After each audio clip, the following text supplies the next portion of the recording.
Assalamualaikum warahmatullahi wabarakatuh. Halo guys, nama gue Muhammad Jani Putra Kusuma. NIM gue 2214300106. Gue dari jurusan Asuransi Syariah semester 4 kelas C. Di sini saya mengerjakan tugas dari Bapak Trisna, yaitu dengan mata kuliah asuransi jiwa syariah, asuransi umum syariah. Langsung saja, jangan lupa like, comment, and subscribe.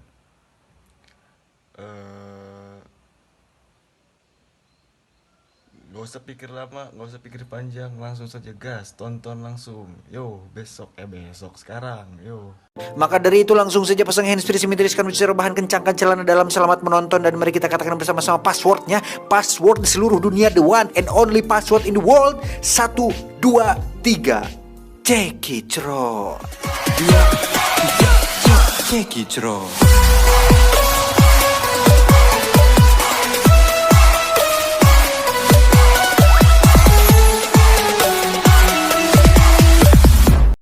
Underwriting asuransi syariah konvensional versus underwriting asuransi syariah.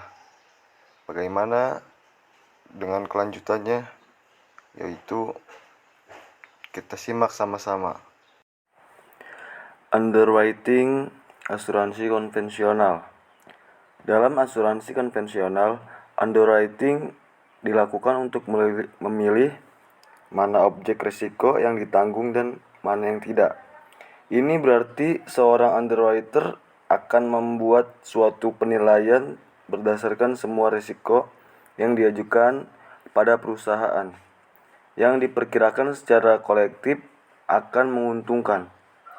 Kemudian underwriter juga akan menentukan besarnya premi dan nilai deductible dan lain-lain yang sepadan dengan antisipasi klaim dari tertanggung, biaya manajemen dan akuisisi, dan yang juga dianggap paling penting, harus diperoleh keuntungan underwriting untuk perusahaan. Berikut ini adalah persamaan dasar underwriting untuk asuransi konvensional. Rasio akuisisi plus rasio klaim plus rasio biaya manajemen kurang dari 100%. Rasio biaya akuisisi dan rasio klaim plus rasio biaya manajemen, rasio gabungan atau combined operating ratio core. Apabila core lebih kecil dari 100%, maka profit margin underwriting adalah 100% dikurangi COR. Sebaiknya, jika COR lebih besar dari 100%, maka kerugian underwriting adalah sama dengan COR dikurangi 100%. Dari uraian dan persamaan underwriting di atas, paling tidak muncul dua permasalahan tidak dilihat dari sudut pandang asuransi syariah. Beberapa orang atau organisasi misalnya sangat membutuhkan proteksi, bisa tidak mendapatkan proteksi yang dibutuhkan apabila underwriting orang atau organisasi ini tidak memberikan hasil underwriting yang positif. Bahkan setelah memilih kelompok yang seharusnya mewakili orang organisasi yang diperkirakan akan memberikan keuntungan, underwriter akan tetap dapat mengalami berbagai kerugian yang signifikan. Writer akan tetap dapat mengalami berbagai seperti yang terlihat dari data statistik industri di Amerika selama 28 tahun terakhir, di mana telah membuktikan hal tersebut dan menunjukkan bahwa hanya 2 tahun dari 28 tahun underwriter berhasil memperoleh keuntungan atau core di bawah 100%. Kenyataan ini menunjukkan bahwa tidak hanya teori underwriting konvensional yang tidak lagi valid atau tidak layak dengan kebutuhan saat ini,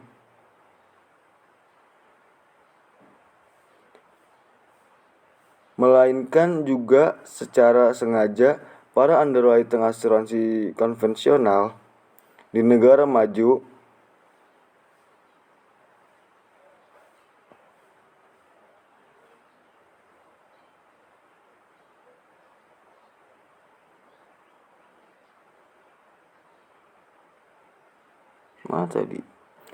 telah mengabaikan teori dan disiplin ilmu mereka dan sangat mengandalkan perolehan pangsa pasar dan juga mengandalkan pendapat investasi untuk kompensasi kerugian underwriting. Ini berarti bahwa para underwriter konvensional telah mengabaikan koridor bisnis mereka, yaitu pola underwriting yang bijaksana. Lebih jauh lagi, di negara-negara maju tersebut, investasi asuransi konvensional cenderung untuk terlalu mengandalkan investasi dalam bentuk deposito, sehingga nyata bahwa asuransi konvensional sangat kental terpengaruh oleh praktik-praktik yang mengandung riba. Begitulah underwriting dari asuransi konvensional. Berikut ini adalah underwriting asuransi syariah. Gimana kelanjutannya? Mari kita dengarkan. Di sini saya akan menjelaskan tentang underwriting asuransi syariah. Underwriting asuransi syariah mempunyai tujuan yang sangat berbeda. Konsep dasarnya adalah memberikan skema pembagian risiko yang proporsional dan adil di antara para peserta yang secara relatif homogen. Dengan dasar pemikiran ini, melalui asuransi syariah diharapkan para peserta tolong-menolong satu sama lain, disertai dengan adanya perlindungan yang sifatnya mutual. Maka semua peserta akan merasa aman dan menikmati perlindungan yang mereka butuhkan. Dengan tujuan tersebut yang di atas, maka peran underwriting asuransi syariah diantaranya adalah sebagai berikut. 1. Menetapkan risiko yang relatif homogen dan suatu kelompok peserta atau calon peserta. Menetapkan ruang lingkup perlindungan yang dibutuhkan oleh peserta atau calon peserta dalam kelompok tersebut. Menetapkan estimasi biaya secara keseluruhan yang dibutuhkan untuk memberikan perlindungan kepada para peserta tersebut. 4. Mendistribusikan skema kontribusi yang proporsional dan adil yang selayaknya menjadi beban dari setiap peserta.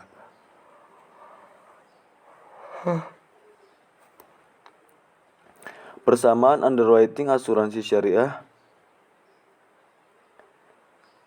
yang mewakili sebuah model wakalah, rasio ongkos risiko murni, rasio biaya akuisisi, rasio biaya wakalah operator sama dengan 100%. Dengan menggunakan model underwriting asuransi syariah dan persamaannya, terutama model wakalah yang dapat melihat dengan jelas bahwa peserta yang sulit memperoleh perlindungan yang wajar dari asuransi konvensional dapat bekerja sama satu sama lain untuk memberikan perlindungan dengan bantuan operator asuransi syariah. Hal ini juga mirip dengan sejarah lahirnya P dan I Club, Oil Insurance Limited, dan Range Captive. Maka melalui konsep ini, semua peserta yang memenuhi syarat di dalam suatu kelompok yang relatif homogen akan mendapatkan perlindungan yang dibutuhkannya, masing-masing dengan biaya kontribusi yang berimbang atau proporsional dengan tingkat resikonya. Pada saat yang sama, operator asuransi syariah tidak mengekspos pada kerugian underwriting. Satu-satunya kemungkinan di mana para operator asuransi syariah dapat merugi hanyalah apabila mereka tidak dapat mengelola operasi secara efisien, sehingga pengeluaran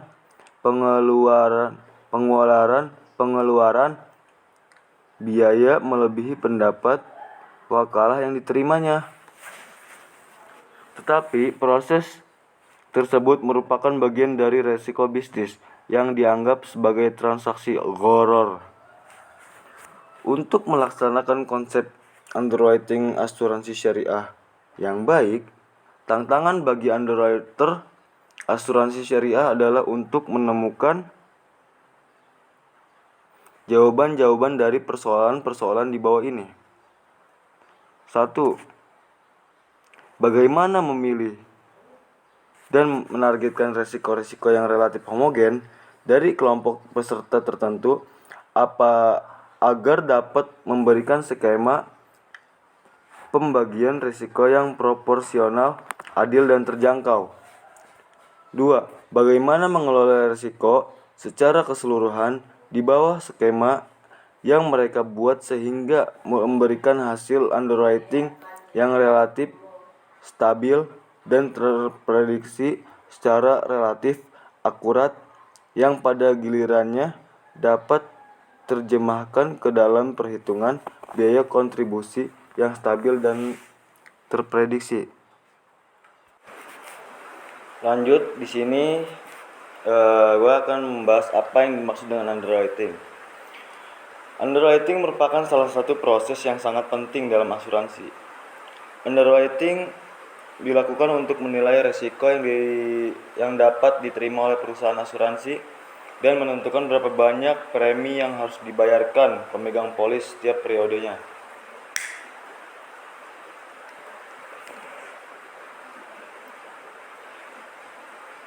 Tahapan proses underwriting.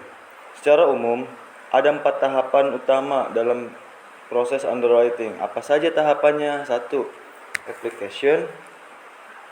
Pada tahapan ini, perusahaan asuransi akan memberikan form aplikasi untuk diisi oleh calon nasabah. Anda biasanya akan menuliskan data-data pribadi, termasuk di dalamnya data finansial, pekerjaan, kondisi kesehatan, dan riwayat penyakit. 2. Identifying risk. Data yang telah diisi kemudian diberikan pada underwriter untuk penilaian risiko. Beberapa faktor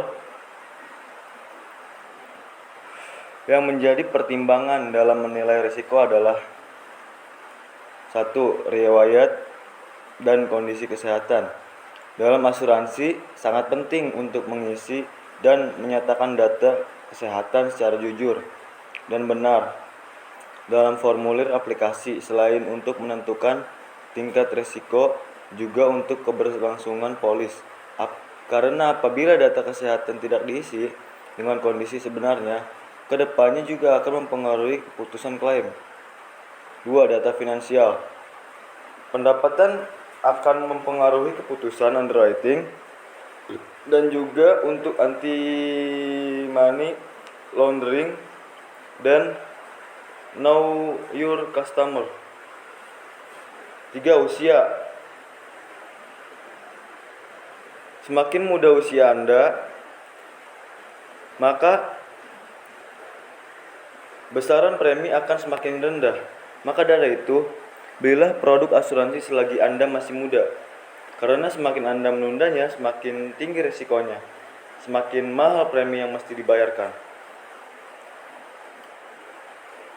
4. Pekerjaan. Pekerjaan Anda akan menentukan besaran pendapatan dan risiko yang akan Anda hadapi.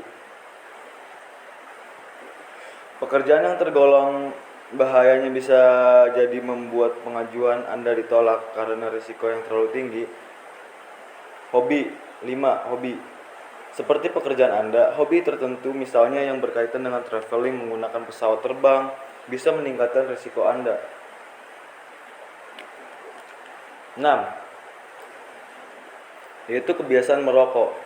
Perokok biasanya membayar lebih banyak daripada mereka yang tidak merokok. Hal ini karena merokok dapat meningkatkan risiko kesehatan jangka panjang dan lain sebagainya. 3. Categorizing risk atau risiko kategori. Setelah underwriter melakukan penilaian risiko dari berbagai macam faktor, hasil tersebut akan dikategorikan ke dalam 3 kelompok, yaitu standard risk, substandard risk, dan decline risk. Standard risk adalah yang tertinggi, sedangkan yang terendah itu decline risk. Standard risk yaitu nasabah yang memiliki risiko rata-rata atau standar, tingkat kesehatan relatif sehat, tetapi memiliki riwayat penyakit turunan atau beberapa hal lain yang bisa mengancam di kemudian hari. Kategori ini juga menjadi dasar penerimaan pengajuan asuransi seseorang. Substandard risk adalah nasabah yang memiliki risiko kesehatan tinggi. Karena tingginya risiko, biasanya akan ada beban ekstra untuk menjamin kesehatan Anda. Hal ini membuat premi yang dibayarkan lebih mahal dibandingkan 2 kategori sebelumnya. Decline risk yaitu risiko yang sangat tinggi sehingga kemungkinan besar aplikasi Anda akan ditolak. 4. Result. Setelah mengajukan pengelompokan, underwriter akan membuat keputusan atau kesimpulan akhir terkait pengajuan nasabah. Jika masih bisa diterima, maka polis akan segera dikirimkan pada calon nasabah. Result atau hasil keputusan dari underwriting dapat dikategorikan menjadi beberapa jenis, diantaranya diterima secara penuh. Jika nasabah termasuk ke dalam standar risk, maka pengajuannya akan diterima secara penuh. Dengan begitu, nasabah tersebut memperoleh semua manfaat asuransi sesuai kebutuhan. Diterima dengan pengecualian. Pengecualian diberlakukan jika nasabah memiliki kondisi kesehatan yang tidak dapat ditanggung oleh perusahaan asuransi. Dengan pengecualian, nasabah masih akan mendapatkan sebagian besar manfaat lain yang ditawarkan. Diterima dengan premi ekstra. Calon nasabah yang menerima keputusan ini adalah mereka yang tergolong standaris. Pengajuan akan diterima oleh perusahaan asuransi dengan syarat besaran premi yang tinggi sesuai risikonya. Ditolak. Pengajuan asuransi ditolak karena risiko yang terlalu besar. Dengan memahami apa yang dimaksud proses underwriting, kita dapat mempersiapkan diri sebaik mungkin sebelum mengajukan permohonan asuransi. Asuransi memang dibuat untuk melindungi kita dari risiko kehidupan, tetapi kebiasaan dan hal kecil yang kita lakukan di kehidupan sehari-hari tetap memiliki dampak yang signifikan pada masa depan kita. Dengan membiasakan gaya hidup sehat misalnya, tidak hanya kondisi kesehatan kita yang diuntungkan, kita juga bisa mendapatkan premi yang rendah saat mengajukan asuransi kesehatan. Karena semakin sehat kita, semakin rendah risiko yang kita hadapi. Selain itu, usia kita juga bisa menentukan besaran premi asuransi.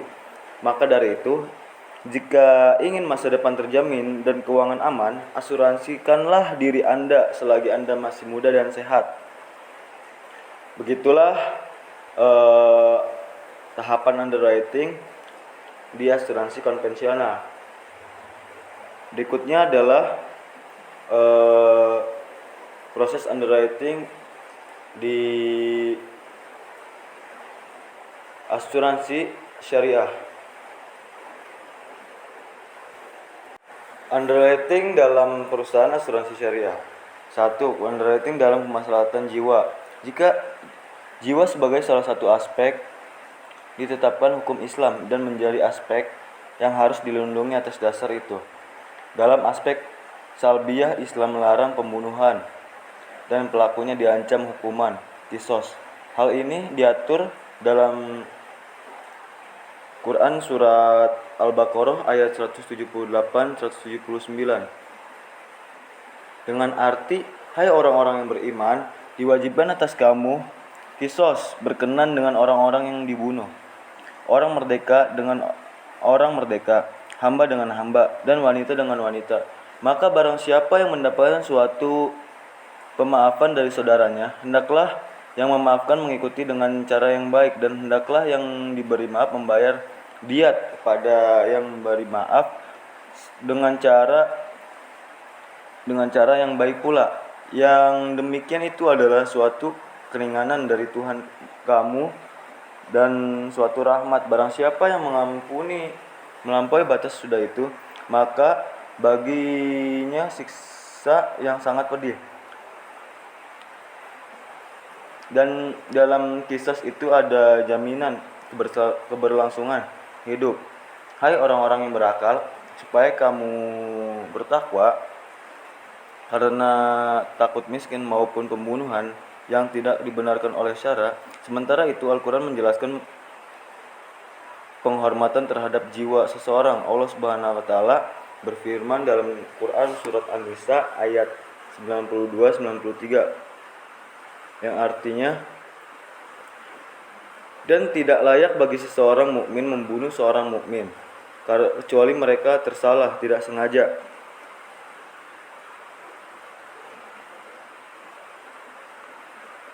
Dan barang siapa membunuh seorang mukmin karena tersalah, ia memerdekakan seorang hamba sahaya yang beriman serta membayar diat yang disarankan kepada keluarga si terbunuh itu, kecuali jika keluarga terbunuh bersedekah. Jika ia si terbunuh dari kaum kafir yang ada perjanjian damai antara mereka dengan kamu, maka hendaklah membayar diat serahkan kepada keluarganya serta memerdekakan hamba sahaya yang beriman. Barang siapa yang tidak memperolehnya, maka hendaklah ia si pembunuh berpuasa 2 tahun berturut-turut untuk penerimaan taubat Allah Subhanahu wa taala. Dan adalah Allah yang Maha mengetahui lagi Maha bijaksana.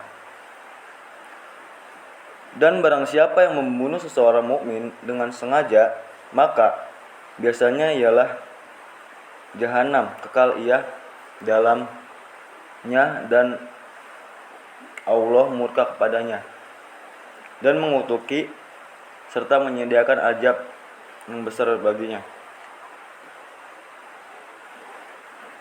Ayat di atas menjelaskan tentang larangan membunuh terhadap muslim. Lainnya kewajiban hukum bagi si pembunuh jika pembunuhan itu benar-benar terjadi.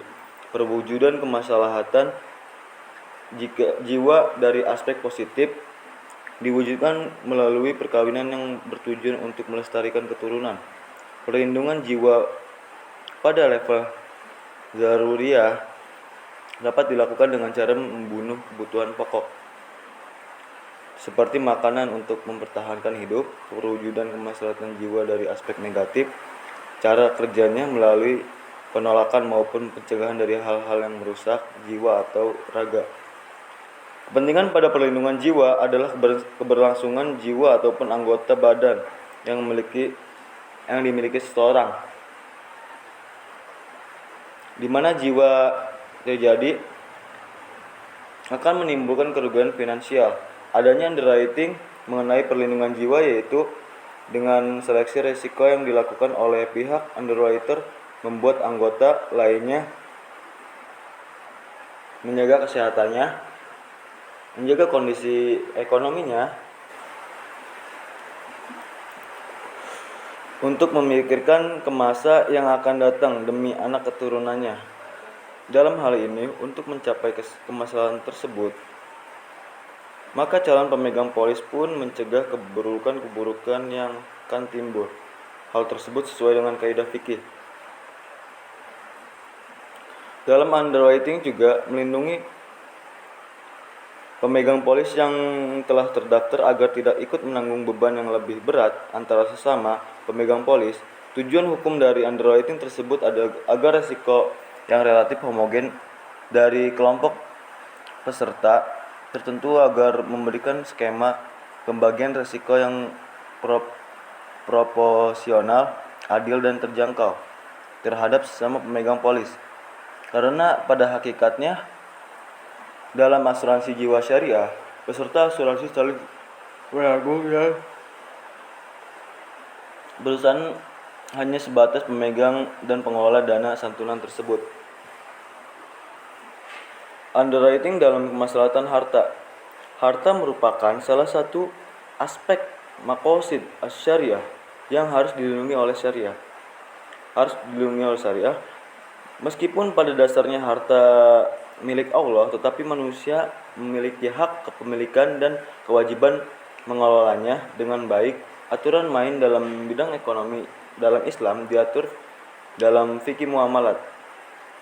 Islam membolehkan seluruh transaksi bisnis kecuali ada dalil yang melarangnya. Oleh karena itu, bentuk transaksi ekonomi seperti jual beli, ahad, mudharabah, musyarakah dan lain-lain menjadi halal. Kegiatan tersebut termasuk hal positif.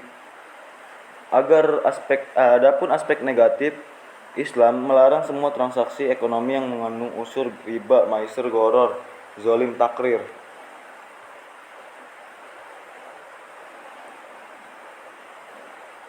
Adapun aspek positif diwujudkan dalam pengelolaan dana premi seluruh pemegang polis oleh perusahaan asuransi takaful keluarga yang kemudian ditasarufkan untuk mencapai profit yang menguntungkan baik bagi pihak pemegang polis dan pihak pengelola atau pengelola dana.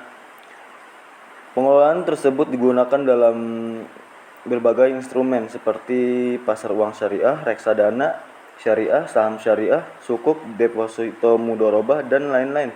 Untuk itu, dalam asuransi takaful keluarga ada program Funadi yang alokasi pembagian untuk dana tabaru 20% dari jumlah premi dan untuk dana tijarah 80% dari jumlah premi.